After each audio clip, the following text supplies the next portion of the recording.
Good morning, good afternoon, everyone, wherever you're watching from in the world. Welcome to In Conversation with myself, Nandita Shankardass, performing artist, choreographer, dance teacher, currently based in London. I'll be live streaming In Conversation today with Patsy Kuppe-Loew, joining us from Ibiza. Patsy is a guest ballet teacher invited by dance companies and schools internationally. Following her performing dance career, she dedicated her life to teaching, whilst also taking on the directorship of Zaragoza Ballet for several years. Currently based in Spain, Patsy is a jury member for various dance competitions and the founder of Laboradance, helping young dancers orientate themselves in their dance journey. I would like to welcome Patsy to join us.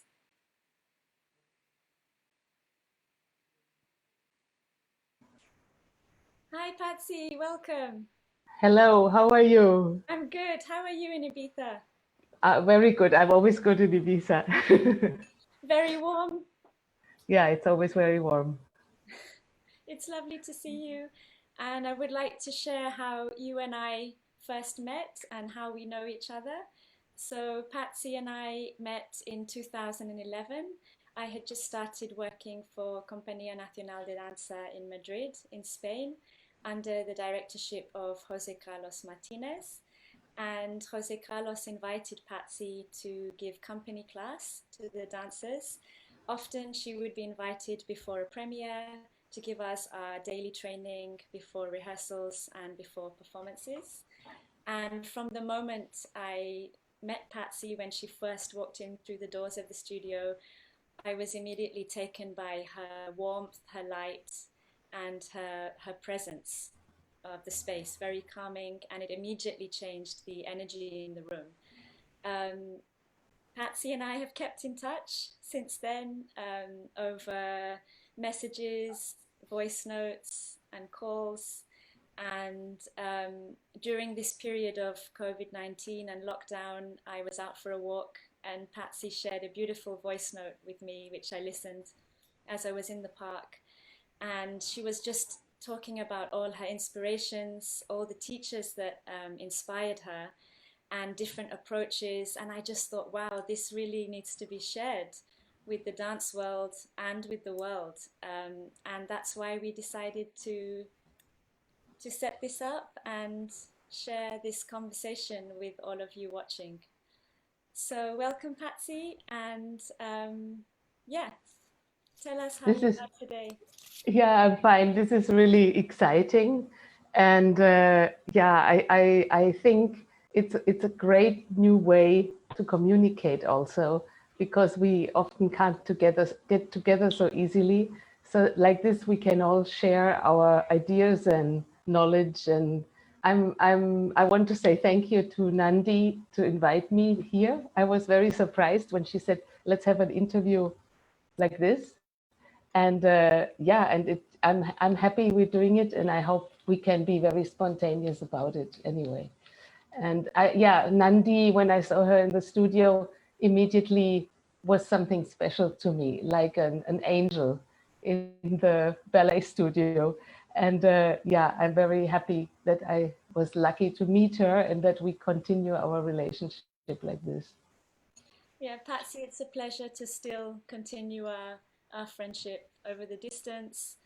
Even now we are in different places, but we continue to share, and it's very important.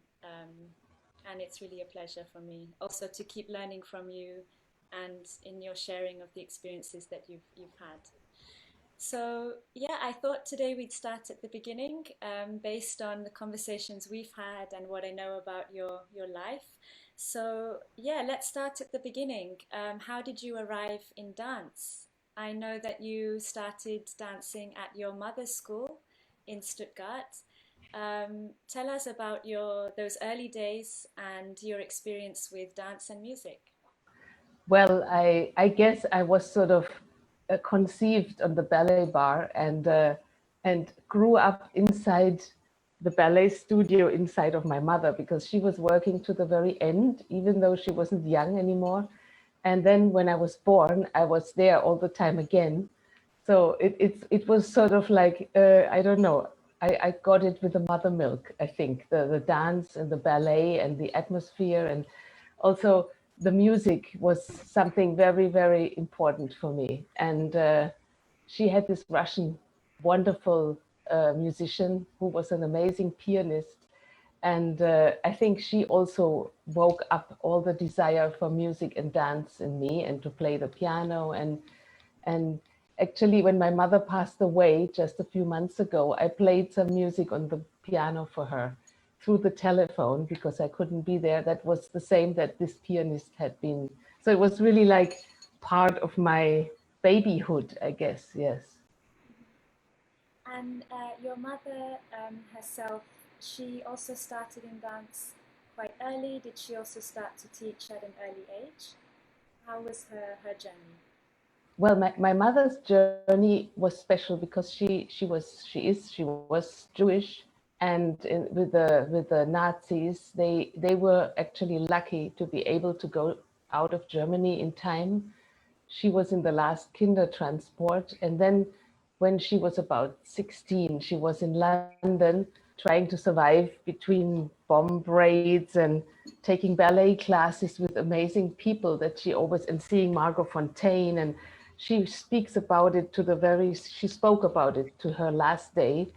And at the same time, she had to be a motor mechanic and make her money as a nurse with children who were dying of tuberculosis. And actually, that sort of cut her dance experience. And she very fast, when she left England and came back to Germany, there was no way she could start dancing there again.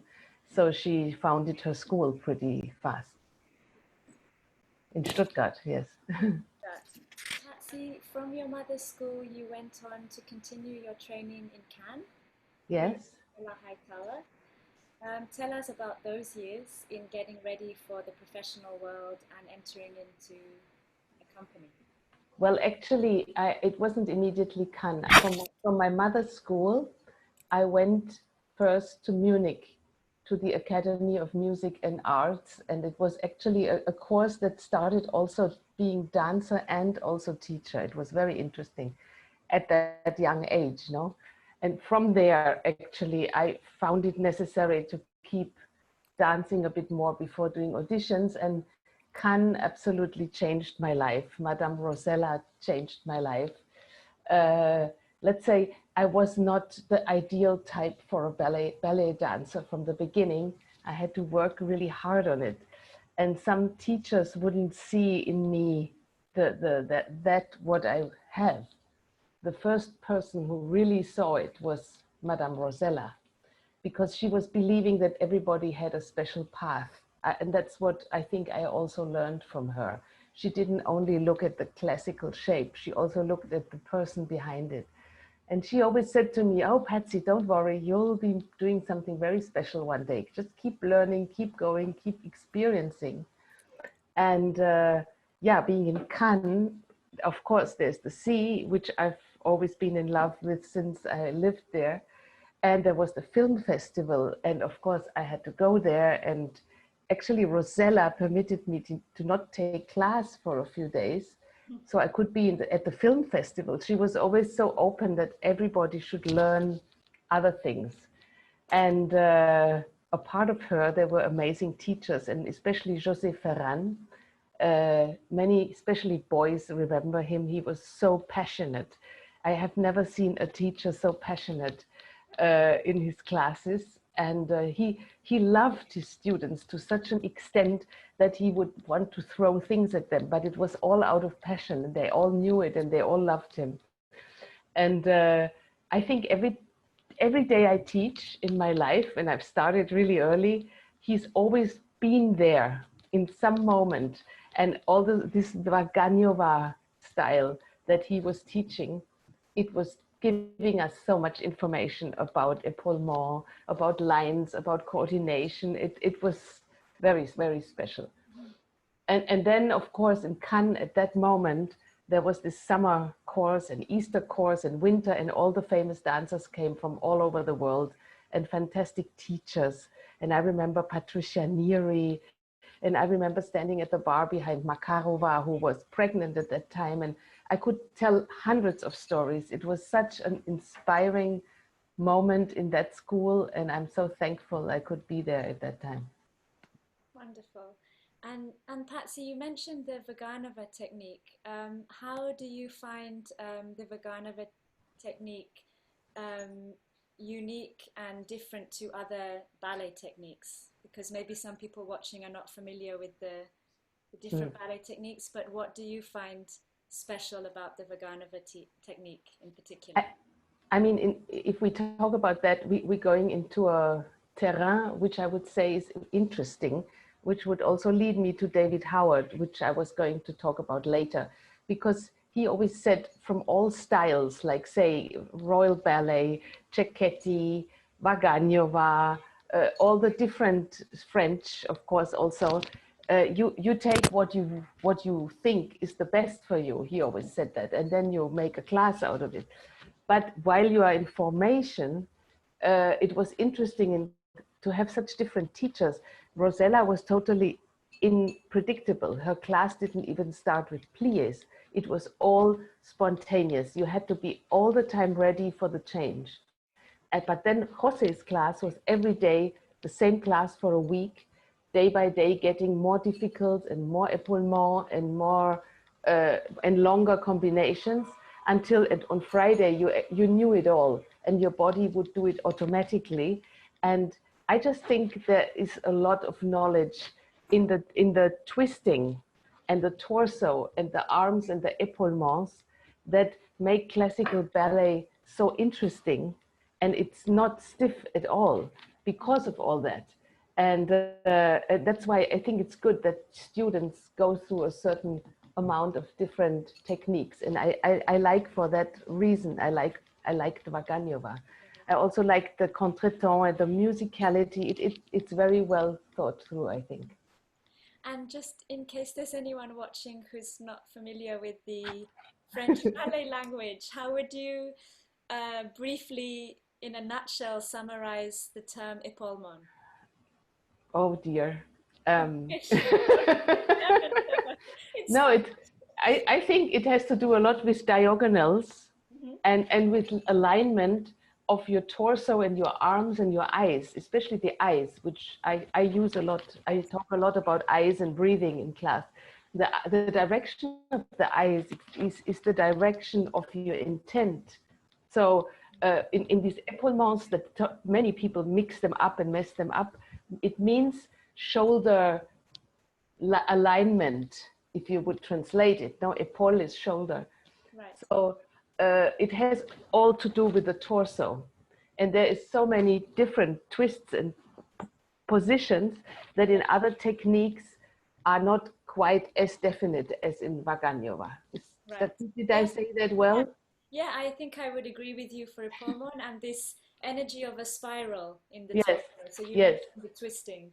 It's not straight. It's not at all stiff or straight. It is always round and twisted, which makes it so beautiful and so interesting.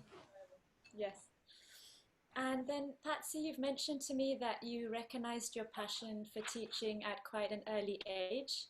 And in fact, maybe earlier than most dancers would think of going into teaching. So Yes. talk to us a little bit about that calling and what inspired you to take that path. Maybe your first memories about thinking, I think I really want to dedicate my life to teaching now. Well, my first memories were not good ones. It was one teacher at my mother's school who was very harsh, and she treated us very, very hard, and I didn't like it. I'm a bit of a rebel inside of myself, and we come to that later because that's part of me in a way, how I teach. And I didn't like that people would take away my autonomy about myself. I had to be like in a military service, and that didn't fit with me. And then I had other teachers who would like assume the room and look at only the ones that they liked. That was another thing I really thought was very rude. I don't mean only about myself, even others that were suffering. And each time I understood more about the suffering in the ballet studio. And I mean, one thing is discipline, self-discipline, and that you maintain your body and all this, but you have to do that with love and with positive energy and not with auto-destructive energy. So there was so much of this, I'm not good enough. My body is not perfect enough. I can't look at myself in the mirror. The teacher is looking at me terrible, making terrible faces. And I just walked away from all those teachers. At some point, I walked away from all of them. And I'm so lucky I found those that I loved. And I'm not talking about how they treated myself. I'm talking about how they treated everybody else also. Yeah. Otherwise, the environment becomes very toxic, and Yes, and people don't have the even encouragement to learn even anything. later on, I've been trying to almost be like a healer to some dancers who couldn't even see their shape in the mirror, and they were perfect. But some teacher has told them they weren't, and they just believed nothing in themselves. And that was one part. And the other part why I wanted to teach, which maybe came from my birth, the teaching thing, and all the teachers also in my mother's schools, the dancers from the Stuttgart Ballet would come and start teaching. It was all so inspired. And there was John Cranko, and there was this fantastic moment of dance and all this. I don't know why, but it really inspired me to put music and steps together in a special way in class.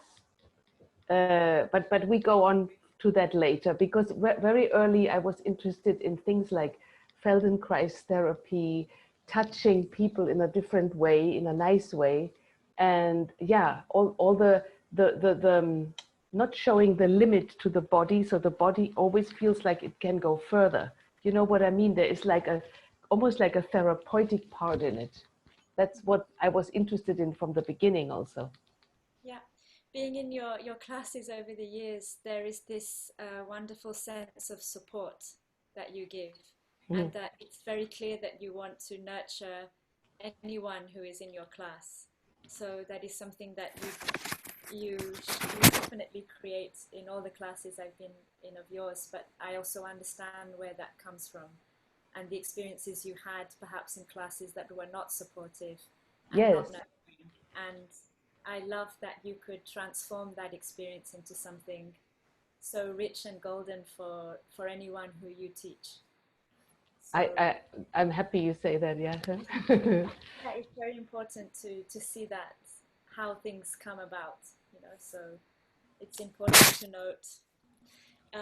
And I guess you've spoken a little bit about it already, but what is your view and perspective on education in the dance world today? You've already spoken about how it was for you growing up, but how do you find it today? Also now as a teacher guiding the youth of today in the schools that you are invited to teach at. Mm. Let's say I will have to enter at some point to the place that I live in Spain. I don't live in England, where the educational system in dance has been much more advanced since many, many, many years. And in Russia, I mean, of course, that's a whole different story too. And I can't judge that from my point of view. I know how it is in Germany. I have seen schools, very good schools, not so good schools.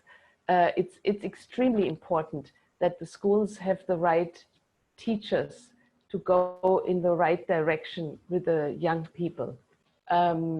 Maybe in Spain, there has been not enough of this, and often into the professional training in, they call it conservatories in Spain, they take people which are not really talented for what they are supposed to do, and they really suffer, and then they don't do it as a profession. And it's strange to spend all your childhood on point if you have no feet and no interest, but you're pushed through that system for some reason, and in the end you don't dance. So I have a lot of criticism towards the dance education, but especially, and that's what I dedicate my life to now, to the point when you actually, let's say you are talented and you pass through some school, and then you are there in the world and nobody helps you. There's no money for these people to go and audition or to, nobody helps them. And then they go out into the world, and that's what we talk about maybe later. So I'm quite critical with the formation of dancers, I think. Yes. But there are places which are very good. There are places which are very good. Yeah, no, it's interesting that, yeah, your observation of how it is now in Spain, and also perhaps where you were before in Germany, perhaps growing up and seeing this, the difference in different countries and also within different cultures. Yeah, that helps me a lot. I mean, also Yeah. when I do this work with the young dancers, I know where they are going. If they're going to Denmark, for example, it's not Spain. I mean, I can tell them exactly where they are going. So that helps a lot. Yeah. Yeah. So let's talk about one or two of the teachers, or maybe there's more than two, who significantly influenced you. And what was it about their approaches that resonated with you? And how did they nourish you when you were a dancer? And also perhaps nourish your own and prepare you for your own teaching practice? Let's say there was one man who was not very long in Cannes. His name was Wojtek Lowski. I think he was a dancer also with Béjart. And his class was so inspired, so dancing, and so musical, and so, I mean, people were flying in his class, and they were not really realizing the technical things they were achieving because they didn't analyze so much. They really danced.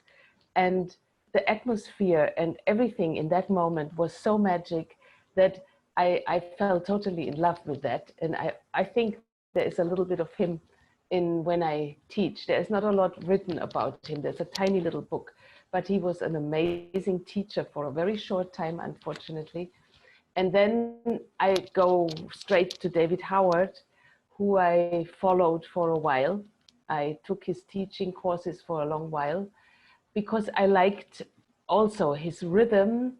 And it was very, in that time, also an American way of doing things, even though he's English.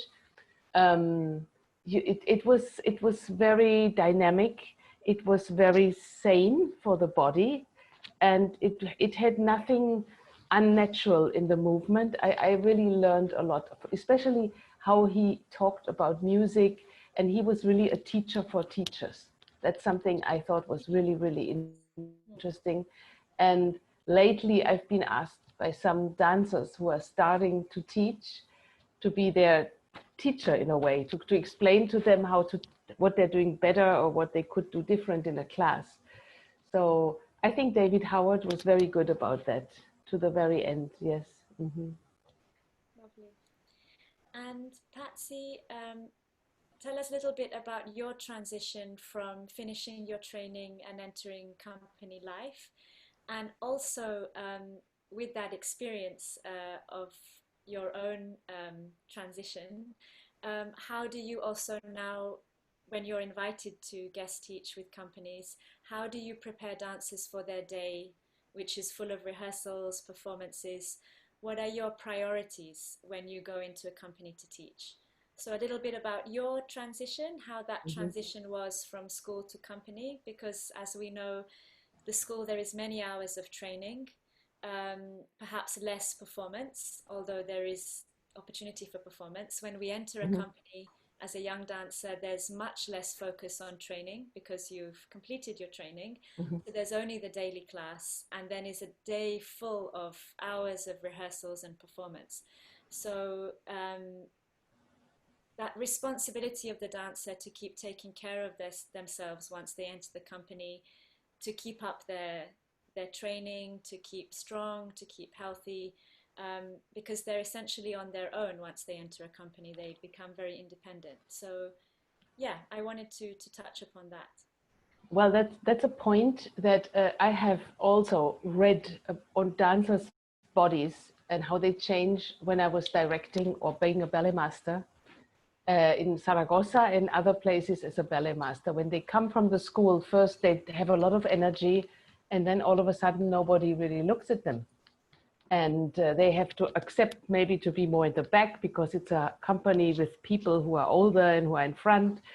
They all of a sudden have no rehearsal because they are not anymore the best in school. They are the last in the company. And these things people have to prepare the young dancers for. And they have to be enough autonomic. They have to have their own self-discipline.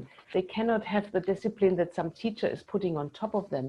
And this I have seen a lot, that there is a teacher with so much personality that when the dancer goes out, they don't know how to do it. They lose like their father and mother at the same time in ballet, you know. And that's something when we teach the transition, which we should teach also auditions, I think, they have to be aware that now they are on their own. It's like going into your own apartment. Nobody's going to wash your clothes anymore for you. And so they have to learn that when they get ready, nobody will be over them anymore. And that's why in our dance process, we have to love our body and be one with our body. And when we dance, we are there, and when we don't dance, we are with our body. It's not, you know, it's not like being upset or being sad all the time or waiting for another rehearsal. It's like being in your body and keep stretching and keep doing intelligent exercises and all that. So that's what I learned, because maybe I'm lucky because I'm German and I have maybe too much self-discipline sometimes, which that's why I had to go to Spain to let go a bit of that. I immediately, when I stopped training and I went into companies, I would do yoga in the afternoon. I would do all these other things because it was like a necessity for me. Also, it was like a necessity to keep growing and keep learning other things. And often the day of rehearsal wasn't the most interesting thing. Sometimes yes, and sometimes no, and also depending on the work you did. And you, did I answer what you asked me? I don't know. Yeah, I think you did, definitely, about your experience and what you observe.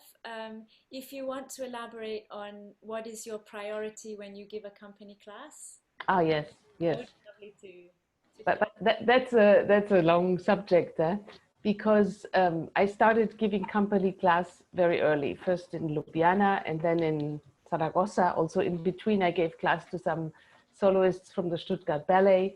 And I realized that, of course, they are so different to other people that are maybe just training. The dancers in a company are very critical with your class, and they really want you to do something that suits their moment in life. So that's really difficult because they're younger ones, older ones, those who dance a lot, those who dance very less, and it's impossible to please everybody. But there is a mood in a company when you walk into the room. That's why sometimes it's even impossible to prepare a class. Otherwise, you can't listen to that mood in the room. You come in and it's Monday, no? Just as an example.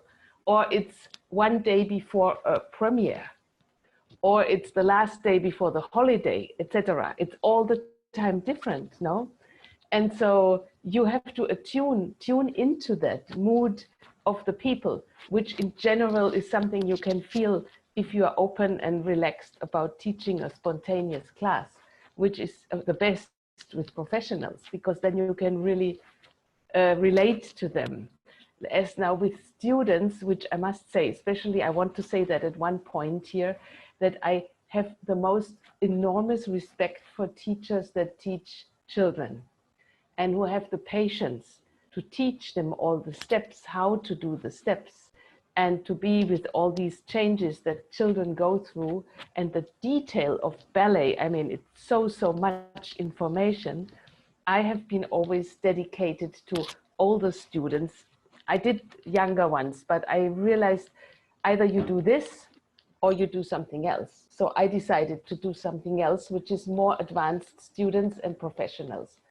But the people who are dedicated to the children, I have really the most amount of respect. And And that's such an important moment in the life of a dancer.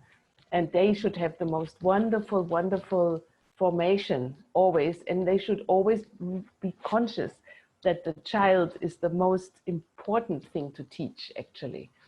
Now, giving class is something my mother always said to me. You don't say teaching, you say giving company training. That's right. I'm not teaching. Sometimes when I go to a company, I give company training.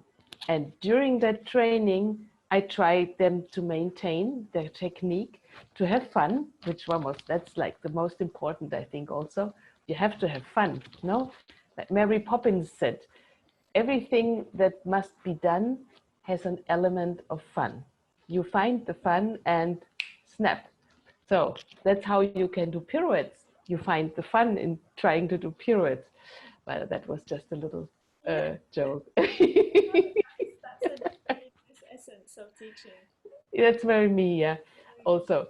And so it's a constant tuning in on the moment of the company, and on if you are in a contemporary company that teaches classical, in the morning they do ballet class, but then they do another style, or whether you're in a company that is going to do Balanchine after your class. I mean, the class is totally something else. Yeah. Even the mood of the class is something else. So in that way, it's so exciting to adapt to all these different things, and it's so challenging at the same time. I always found that extremely exciting. Yeah, and I can say I have observed this with you. I mentioned before you were often, I think I mentioned it, you were often called in at Compagnia Nacional de Danza to teach, often in the week of a premiere. So Yes, the week before the premiere and even the subsequent performances. And yes, whether that program that we were performing was a three-act ballet of the same style or if it was a triple bill of three different styles, I do remember very much that your class was, how to say, in harmony with what we had to perform, as well as being, in a sense, neutral, because there might be three very different styles that we would perform that night if it was Matzek, Forsyth, Balanchine. yes, So claro.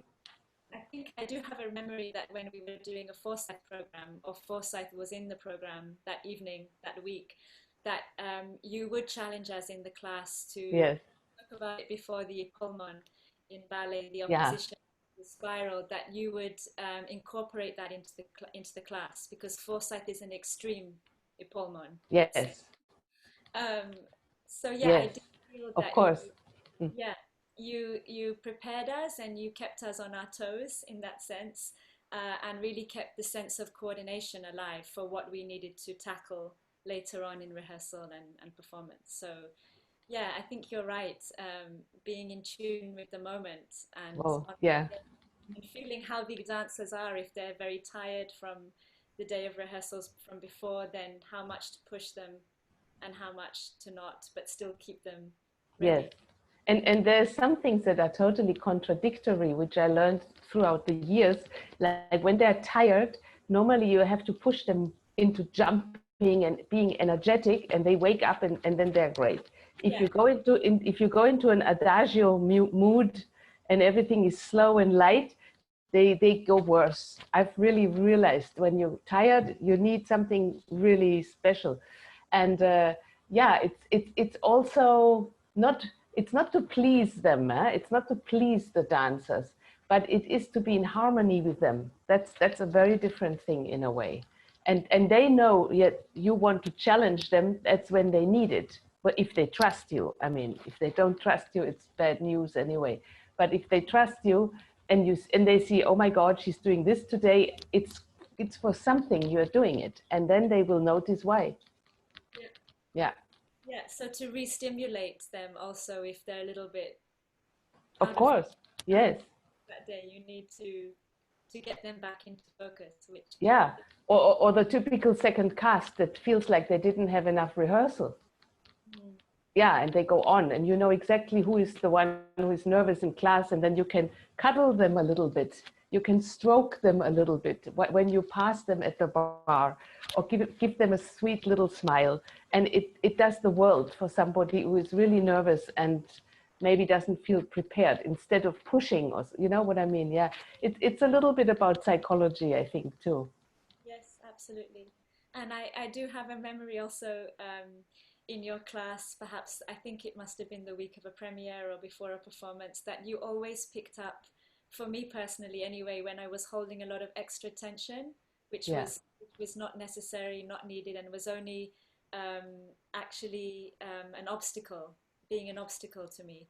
Um, Mm. so you always picked up on that and just very gently brought my attention to why, why did I need to have so much tension in my neck, which was actually not permitting me to dance as freely and as big as I needed to. So Right, right. was something very important for me, that it wasn't about the technique that you were correcting me on, which there's always things to correct, but you were in tune with the energy. So it was an energetic correction in a sense. Yes, yes. It changes I, everything. It starts from you. yes, because I also talk about the lines in the space and things like this. It's also, I mean, there is so much in our mind that we could use, or well, I did, otherwise my body would never do it. And even if I teach now, I say it sometimes to the students, I say them, you know, I imagine my arabesque before I sort of show it in this body, which is not young anymore, and something will happen. If I don't, I could just forget about it. And I saw dancers, modern dancers, that didn't have extensions or anything. But when they expressed their arabesque, they did classical class and they did beautiful piqué arabesque. They really lived it and they were arabesque the moment they did it. Sometimes more than some very, very trained, perfect classical body that would be too autocritical all the time. Because there is this thing that we look at ourselves in the mirror and never think it's good enough. So I keep telling in class, don't look at yourself in the mirror. Apart that the intention of your eyes is in the wrong place. So your whole body is like schizophrenic because you're looking one way and you're going the other way, which is doesn't make any sense, no? And then you're criticizing eyes on the arabesque is not helping your arabesque. It's going to make it look worse. So there's a lot of teaching on that level too, where you really feel where you go. And then it's happening and it's much more magic in that moment. Yeah, I loved how you said how you express the arabesque. So Yes. every movement, how it is being expressed. So with all of you, your emotion, your Your whole being, yes. yeah, yeah. I think I remember receiving this guidance on arabesques in your class. Yes. Yeah, I have a bit of a hang up with arabesque, and, and we all have, don't we? And it's really amazing how different it can be, and it has nothing to do with how high it is. I mean, it does have to be correct, and the technique is always something that we need, but we shouldn't get stuck on the technique. You know, it's like a pianist. If they get stuck on the technique, they will be never playing solo. They will be just somewhere behind. And we have to get across that place and let our body really dance. So that's where the soul, in a way, comes in. And that's why I see people in the studio like souls, like people, and not like physical objects. Right. Yeah. Yeah. And would you find, I know it's a very different feeling for me, and I think for most of us dancing, the difference in a dancer in a class in the studio with a mirror and doing company class on stage to the empty auditorium, Yes. especially with the focus of the eyes. There's quite a I love company class on stage. yeah, I remember in the beginning when I had to do it, I was sort of like, oh my God, I don't see myself. And then I lost a little bit the combinations because you have a memory with a mirror. yeah, So as a teacher, I was like, oh God, I don't see myself. This is hard. But then you get used to it and it's so different. And already the dancers can feel the space they have in front of them, which is with the lights. I mean, in the class, the lights is not there, but with the lights and going on stage, I think it's good if they can take class on stage to get ready for that space, no? Yes. And then they can maybe already enter that space where they perform a little bit. And that's why I adapt a class definitely if it's on stage. I would do a different class than in a ballet studio also. Very different, yes. Maybe less difficult so they can really move bigger because normally you have space. Yeah. And Patsy, when you there was a moment that you left company life as a dancer and you returned to your mother's school in Stuttgart. This was a transition of becoming freelance and welcoming new opportunities. So tell us about that moment in time and what opportunities came your way, what you discovered, and yeah, what growth took place in that moment. Yes, I was very not quiet at that moment. I didn't want to settle down anywhere. I wanted to travel. I wanted to learn. I wanted to do a lot of things. Now, I was for a while at my mother's school, and that was always great because I could start teaching, and I had quite a bit of reaction from the people that they liked my class and things. So I got confidence on that level and training also. And then I had this teacher in Cannes who was teaching contemporary class, which name is Peter Goss, who impressed me a lot as a person and as a teacher. So I wanted to go to Paris and take his classes. And because there was so much knowledge about alignment, about freedom in the upper body. It was a Limon-based class, but made his own. He's still there, and I recommend him to everybody. And there was so much yoga. There was so much everything involved in his class. They were the best dancers. I mean, incredible people. And it was all about space and about fluidity, about natural movement, going back into the earth. That's also something I talk a lot about in ballet class. I don't say pull up, I say go down, feel the floor. And now I get a little bit away from the tema, but it's I think something I learned from Spain and from the Spanish dancer, something about the earth. They are very earthy. That's also why they have such an amount of technique, and they're not up somewhere. They're down, you know. And if you want to turn a pirouette, you have to be in the earth. You can't be flying. I mean, you have to connect to some place, no? And I think my time in Paris, where I had to make my living dancing in the Moulin Rouge, which was a thing I could write a book about. Wow. And I made some really good friends. I made some friends who are here today listening to us. We're still friends. And that was an extreme challenge. And I learned how hard show business is and how spoiled sometimes dancers are who think their life is hard compared to the show business. I don't think it's as hard because it was really like fabric, like working in a fabric. I mean, it was really, and if you didn't work, you weren't paid and so on. But I could learn from Peter a lot. And I've been teaching that style for a while, where you have the drops and the freedom in the upper part of the body. Lately, I don't do it, but I've taught it, and sometimes I talk about it in teaching. It's important. And it's also important for people. Well, we come to that with different companies, like when I was giving class in the Foresight company, which was an amazing experience. And of course, what they did after class was totally different. And so the class already could have some other dimension in it. Yeah. And after Paris and Peter Goss and Moulin Rouge, um, It's such a contradiction. Hi. no, but experienced a lot in Paris, going there Yes. to learn from Peter Goss, and at the same time, as you said, your experience with Moulin Rouge being quite a different dynamic to ballet companies, let's Oh, say. yeah. Oh, Mamma Mia, yes. So after Paris, was this when you gave birth to your son? After, yes, yes, I went back for a while to Stuttgart. Raphael was born, the best in my life. And like we all say that, but it's true. Mothers all say that, but it's really true. And uh, and then I was invited. We were invited to Ljubljana because I had a friend there who absolutely wanted us to come there.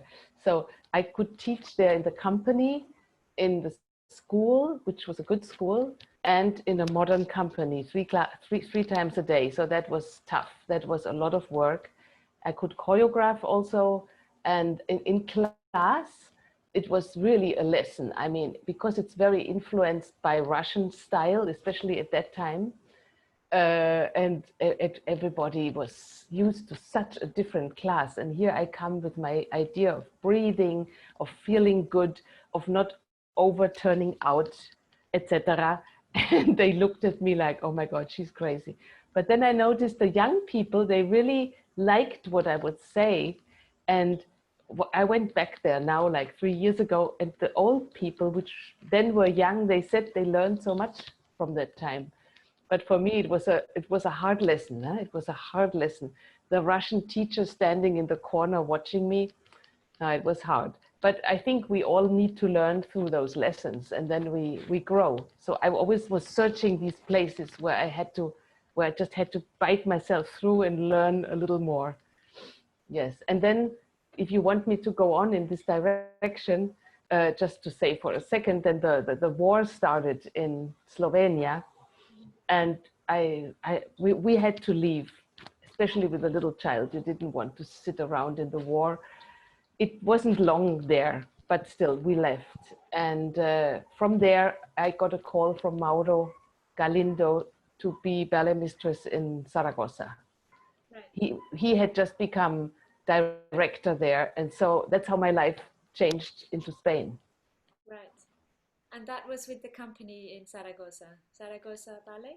Yes, it used to be the Ballet Clásico that Maria de Avila had founded before, but then it changed, and when he took it over, it became a little more neoclassical because he had friends like William Forsythe, Uwe Scholz, the Stuttgart Ballet repertoire. He could use most of the choreographers would come and make special price. And so Zaragoza became like a little jewel. Also, there were amazing dancers there, and it was easy to hire them. The administration was better, well, better, I wouldn't say better, it was easier at that time. So there was a real fantastic moment when I got there, and the first 10, 15 years. And then also I became director, and that was another experience. That's different. I mean, that's also something one has to learn, I think. The first time I did it, I wasn't that sure what I was doing yet. But then poco a poco, I learned it. And now I could do it. It's different. I mean, being a ballet master is a total different story than being a director. Yeah, this is what I wanted to ask you next. What were the biggest challenges in transitioning from being ballet mistress to director of the same company? So it wasn't that you moved to direct another company where you weren't known as a ballet mistress, but Yeah. that transition of being within the same company and changing roles from ballet mistress to director. What were the biggest challenges, or perhaps even advantages? I mean, I never asked for it in a way. The director was changed, and then the director dismissed, and then the company had to have somebody, so they asked me. The politicians asked me. And if I wouldn't have done it, the company would have closed, which later on it did, but at that moment it didn't, luckily. Now, I sometimes didn't enjoy rehearsing so much because also there was a lot of moods of the dancers, or they are upset about being third cast and it's not your fault, you're just the ballet master. And I was a bit of tired of rehearsing sometimes. And I loved the creative part in the directorship, the designing of programs, the inviting of choreographers, sitting with them, planning the backdrop of their latest choreography, combining a program at Christmas, which is not the same as in May.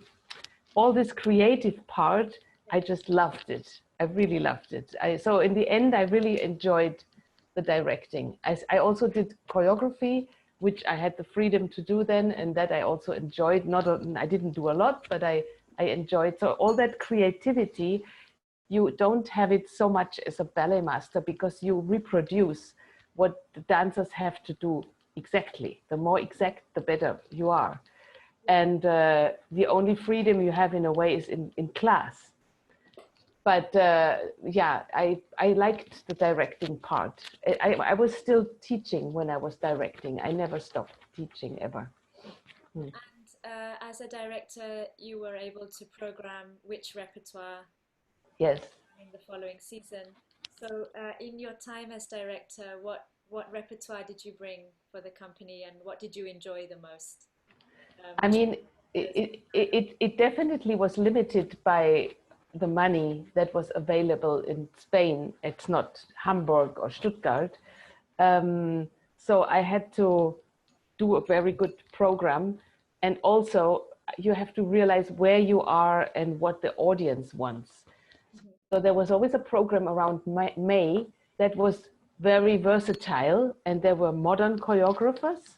Uh, I had Davide Bombana, I had Niels Christie, we had Patrick de Bana, we had a mix of different things that was neoclassical, sometimes more contemporary, sometimes classical, but not a typical classic. And it was like a special program. And at Christmas, I would like to go more traditional because I realized that in a town of that size, the audience, they love going to see Nutcracker, for example. It makes the families alive. Dance becomes part of the social life.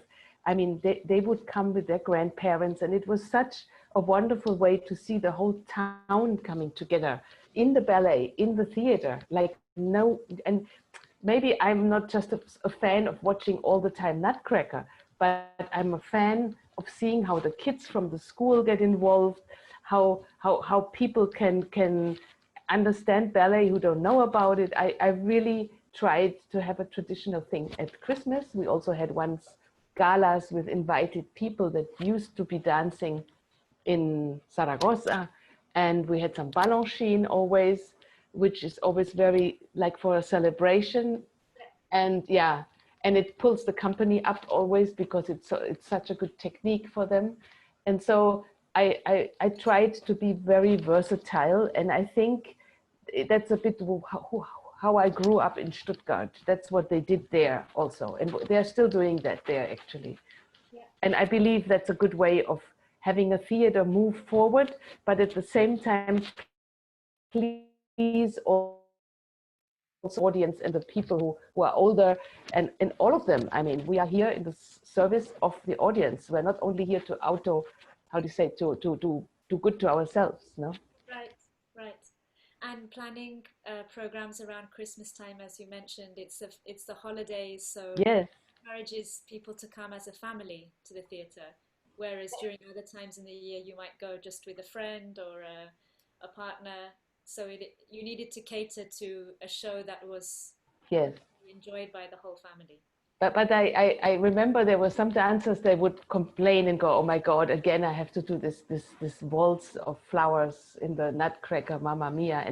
And they were sort of like, oh no, again, this winter again. And all of a sudden, the magic took them. And when they saw the happiness of all the people and this beautiful Tchaikovsky music that as long as you listen to it, you never get tired, they just lived it, and sometimes they came to me and said, Patsy, in the end, this is so great. And I said, yeah, I just love it. It's party in a way. Yeah. Yeah, it Hmm. has its effect. Yes. Um, so tell us then, the company closed in 2005, Yeah. Unfortunately. and I believe that you went then more into educational ambitions that you had. So beginning again to teach more on a global scale to schools and companies in Europe and on their tours internationally. And you also founded Laboradance, which supports young dancers in reorientating or orientating themselves in the dance world. So if you'd like to tell us about post Zaragoza Ballet Yes. and yeah, till today. I mean, it was a traumatic experience. I remember the Ballet de Gulbenkian closed in the same year. It was really dramatic. The directors wrote cards, letters, and this is the point where I want to enter into one little subject that it's very sad to see how politics can destroy arts and how, I mean, being German, I must say that some of the German politicians I've seen, they know so much about art and ballet and dance and theater, and they go together with the directors and they decide things. But in Spain, for example, the politicians, many times, they don't understand about what they are doing. And maybe the wrong people influence them, and it could have been saved. It was a traditional company with a lot of costumes and a lot of story behind it, and the only one that was a part of the national company in Madrid. Everything else in Spain had already died. So I was extremely sad when this happened. And when I saw there was nothing to do, I was still paid by the Zaragoza town, because I had a fixed contract there, which I still do.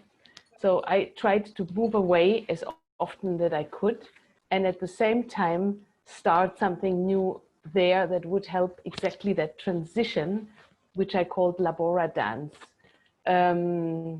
Let's say, when already as a director you meet a lot of dancers, and then I went to do juries, and also I do a workshop in Benicassim every year with a famous choreographer and all the people who come out of the competitions, which is like the young dancers that are ready to find work. Right. So I know most of them, and I have a special connection with the direction in Basel, with the director of the Krenko School, the director of the Stuttgart Ballet, the director of Nuremberg, the director, like I know very well, Itzik Galili, and so on. So I talk to people and I see what can we do with these young dancers. But while they are on that moment, they don't know what to do. They don't have money to pay their classes. They don't want to stay at home and keep going to the same school. They have to open and do something else. So I founded Laboradance, which a few times a year they could come and have class for free, train with a little company that is also in Zaragoza now called La Mof. That was good for them because they had company training in a way, and I taught them all together. And then I had the Laboradance people on a hard training with point shoes and choreography and improvisation, and invited choreographer coming, and they really got ready, taking photos, CV. They didn't know how to make a CV, for example, and then slowly. And so I have this, it's like a network, you know. I see the people in the competitions, I go and teach in the different schools. I also see the talented ones, and I can say maybe that boy should go to Hamburg or whatever. And like this, that I try to help them to orientate in this big, vast dance world, yeah. Yeah, and I think because what is the advantage of being in a program like Laboradance for those young students transitioning into being a professional is that because you have such a wide and vast experience and knowledge of so many different companies from the inside. So knowing what is the director's preferences, knowing the repertoire, I think when you're leaving school, you basically just want to have a job in any company. You know, you're Yeah. grateful for any company to give you that experience. And then you find your way. You're like, okay, Yes. this might not be the right fit. So the advantage with you and Labora Dance is that you can really guide them into which is the most suitable company for the way that they express and the way that they dance, that it can develop and grow. Yes, I mean, sometimes I help them go to another school, like Frankfurt, for example, is a special place too, where I have a connection. Or I sent them for 2 weeks to a company which just changed the director. So it's really important also to go around and teach in different places, because then I know what that company is right now doing. And so one has to be on the place. Otherwise, you don't know where you're sending them to.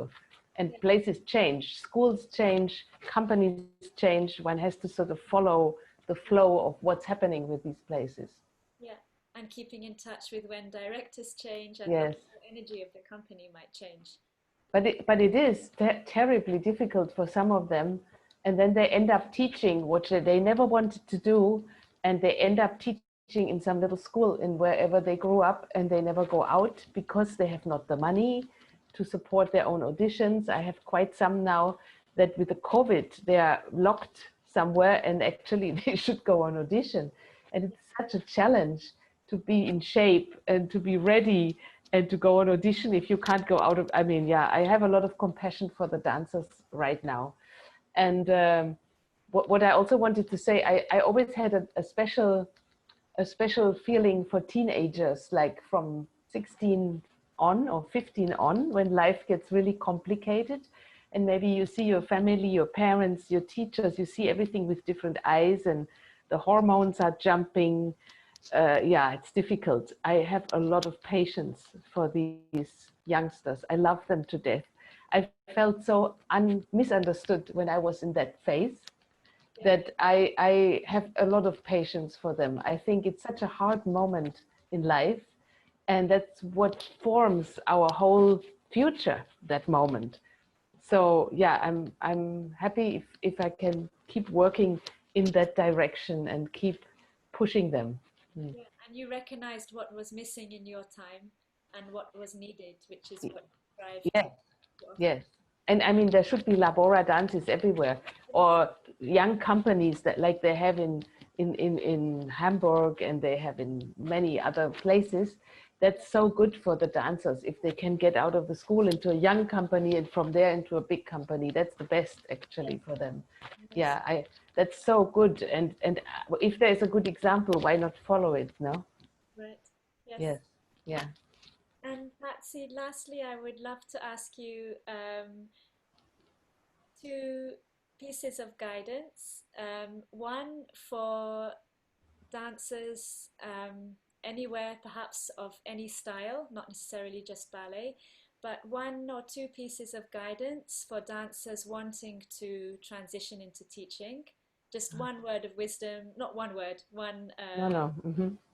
phrase of guidance for those wanting to teach, and perhaps another nugget of wisdom for those that are searching for the right company. So what we've just spoken about, young dancers leaving schools and wanting to embark on their professional journey with companies. Yeah, just some guidance and wisdom. Okay, let's start with the dancers who are looking for companies, and then we go to the other. We go to the dancers who want to be teachers. Okay, so the dancers who looking for companies. I must say, in the last 10 years, let's say, it changed a lot because they can go on the internet.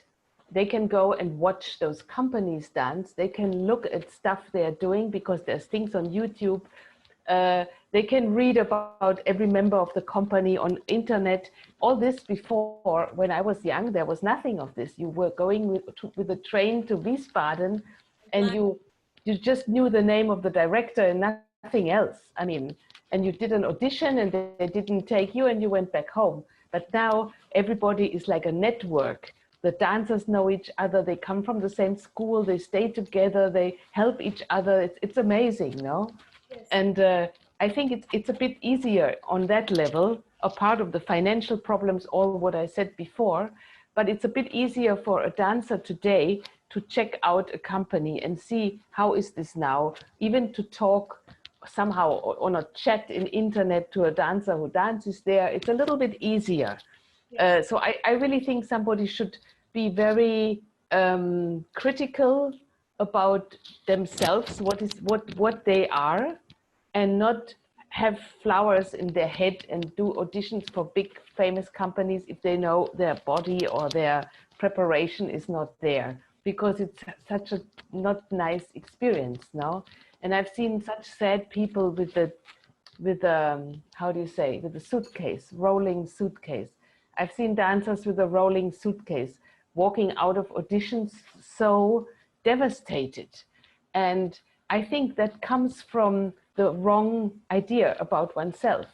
And that's why it's so important. I mean, one thing is you walk out because they told you there's not enough room, but you felt good in the audition. But the other thing is you walk out and something was really wrong. You noticed you were not in the right place. And they suffer. I really see people like this. And that makes me really sad. And that's where the teachers and we all have to be very, very honest to people, no? I once had a girl in the conservatory in Zaragoza. She came to me and she said, Patsy, please tell me, you who are so honest, she said to me, am I good for this? I actually don't enjoy doing it at all. And I was like, wow. And I said, you really want me to say what I think? But I said what I thought, especially after she said she didn't enjoy it. And she became the most incredible, how do you say, like standard dancer, you know, like cha-cha-cha and slow waltz. And she opened a school. She found the man of her life. She came to me with presents and said, I'm so glad I stopped ballet. And at some point, it's important that somebody tells you something, no? They can't just leave people alone like this. So that's the two sides. Everybody should really learn about themselves when they go auditioning. And to audition is also something one has to really be aware how to do it. So, I mean, I teach that in my classes, like when I go to IT Danza in Barcelona, I teach them how to audition. And that's something I think which is important for young people to learn. Process of auditioning, yes. Very. That's the one part of your question, right? Yeah. So doing young dancers doing their research on the companies that they would like to, Yes, yes, as you said, there's so much information available, yes. and also reaching out to somebody like yourself, like a mentor, somebody older who has that experience in the dance world, and asking their honest opinion. Absolutely, yes, yes. Suitable for them. Great. Yes. Yes. And the other question, that's really a very interesting question, because for me, there was never a doubt. I mean, even Rosella said to me, Patsy, you're going to be a great teacher one day. Just keep learning, learning, learning. And I thought, oh, I'm going to be a teacher. And I knew that in me already. And I was starting to give classes each time the teacher was sick. I was like, me, I want to teach. And it was really something very evident. Now, when a dancer stops dancing and wants to be a teacher, he or she really has to look whether he wants to be a teacher or whether that's just a way of making money because you don't know what else to do. It should never be that way, because it needs a lot of passion. And the passion is what makes us love arts and dance. And it cannot be something like a functionary job where one gives steps and that's it. And I've been seeing teachers like this, and the dancers look as dead as the class looks. And you have to have passion for a ballet class, and you have to love combining steps with music. You have to have quite an understanding of rhythms and music. You have to be able to project your voice. You have to be able to, yeah, it's a whole different world. I've had some dancers that were the difficult ones in class. Already the Spanish dancers are more difficult in class. They tend to complain if something wasn't good. I remember the American dancers before would never do that. Germans neither, but anyway. English tampoco, but neither. But the Spanish dancers would complain always.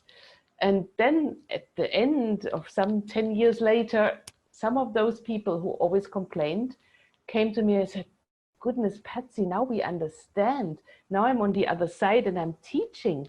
I was such a terrible student, or I behaved so badly because I was always just thinking of myself and the mirror. And now I see what it means to give an exercise to a whole company.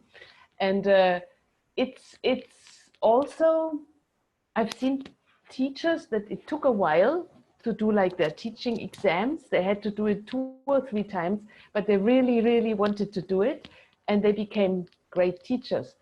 And you have to be interested in humanity. You have to love people, really. You have to love persons. It has nothing to do with dance on that level. If you love people, you can be a teacher or try if that's your path. That's a beautiful note to end on, I think, that this is working for humanity, the arts Yeah. for humanity. Oh, yes. Oh, yes. It's so important, isn't it? Yes, whether it's the team, company, or dancers that are providing the service of entertainment or performance, and the audience and viewers watching, it's all encompassing humanity. Yes. And especially if you think what is left after whatever century of a culture, what is left? Architecture, arts, beautiful theaters, music, dance. It's the most important that humanity has created in a positive way, and they have created enough bad things.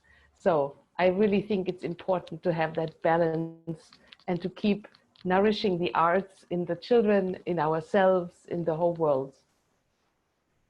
Absolutely. Beautiful, Patsy. I wish to continue conversing with you No, we did enough, no? through any medium, through messages, voice notes, calls, and to continue learning from you and your experiences and to keep sharing in this nature. Thank you. I'm really enjoyed today. And if there's anything else you want to share, please. No, I mean, we said everything. It was very spontaneous. That's how I wanted it also to be. And thank you for giving me this opportunity to do this. My pleasure. And it feels so natural and so wonderful. And I feel you very close. And I hope that those who listened enjoyed our conversation. Yes, I feel it was important to share your story, your wisdom, and your views and experiences.